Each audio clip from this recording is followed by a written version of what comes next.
Bonjour à vous, chers choisis de Jésus. Le message 89 du 3e volume m'a été donné le 20 septembre 2001, alors que je préparais mon premier périple en Europe qui a débuté le 9 octobre de la même année.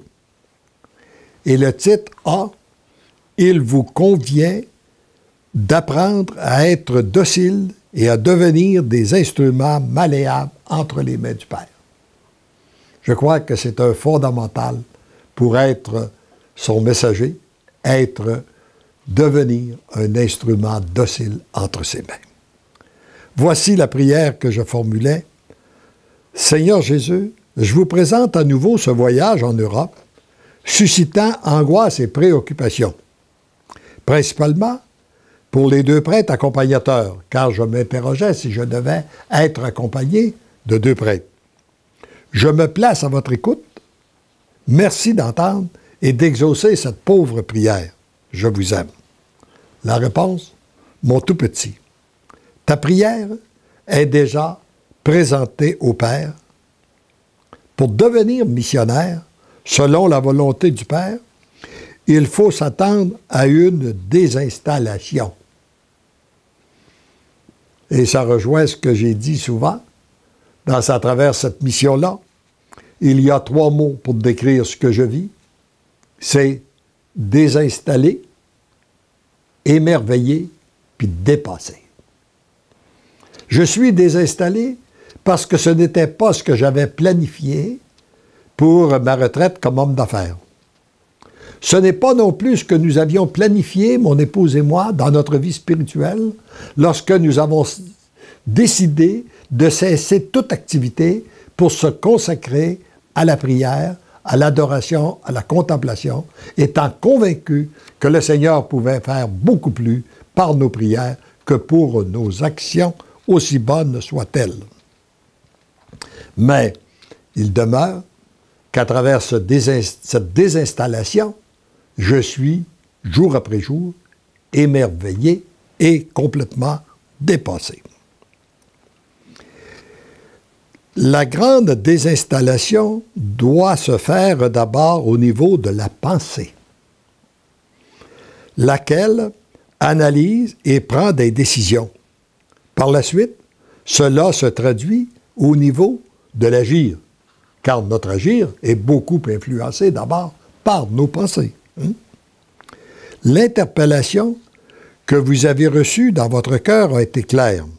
Maintenant, à la suite des derniers événements, en regard de ce qui se passe sur la planète, car nous étions quelques jours après les événements, la destruction des 2 tours, il est normal et naturel que vous vous interrogiez à savoir si ce voyage doit avoir lieu. La vraie réponse à cette question, le Père la connaît. À vous, il convient d'apprendre à être docile, à devenir des instruments malléables entre ses mains.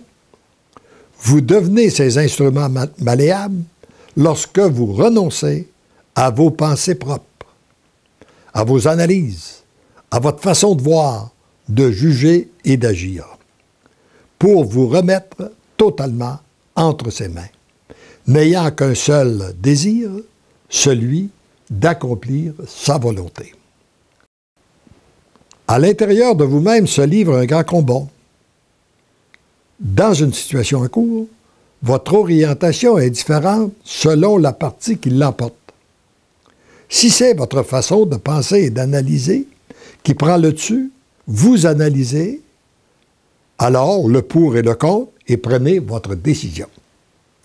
Si c'est le désir de devenir cet instrument malléable entre les mains du Père, vous vous en remettez totalement à lui. Et lui, dans sa sagesse, vous guide, tout devient clair dans votre esprit. Il passe par les moyens qui vous sont enseignés, soit en direct, soit à travers les autres, ou les événements. Vous reconnaissez que c'est la volonté du Père par la paix qui vous habite. Heureux êtes-vous de découvrir comment vous pouvez être guidé continuellement, afin de vivre sous la constante inspiration du Père. C'est ainsi que vous obtenez la vraie sécurité et la grande liberté des enfants de Dieu, c'est-à-dire la grande liberté que le Père accorde à ses enfants. Nous croyons trop souvent que notre vraie liberté, c'est faire ce qu'on veut, comme on le veut, quand on le veut. Mais ce n'est pas ça la vraie liberté. Car souvent, notre conduite nous conduit à un esclavage. La vraie liberté, c'est lorsque nous vivons ce pourquoi nous avons été créés. Comme l'oiseau qui a été créé pour voler retrouve sa liberté en volant, le poisson qui a été créé pour nager retrouve sa liberté en nageant. Nous avons été créés pour l'amour. Et nous retrouvons notre liberté en nous laissant aimer et en devenant des êtres d'amour et en accueillant l'amour et en le donnant aux autres. Mais cet amour doit toujours être alimenté par la source même de l'amour qui est Dieu. Tendrement, follement et divinement, vous êtes aimés. Je le répète, afin que ça pénètre réellement en chacun de vous, divinement, c'est-à-dire tendrement, follement et divinement, vous êtes aimés. Amen.